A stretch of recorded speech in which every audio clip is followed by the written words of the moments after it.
Here you go. Come on. The eagle, guys. I don't see. Yan.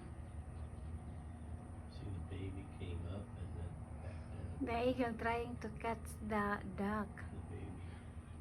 The baby. Baby duck. Ayan, guys. Oop. One more. I'm gonna try to stand up. Baby duck have to come up for air, so if the eagle keep doing that, he's gonna drown. And he'll have an easy meal. Yeah. He's trying to catch the ducks. Baby. Don't scare the eagle away. Whoop. The baby duck is going under the water. It's a big bird. Oops.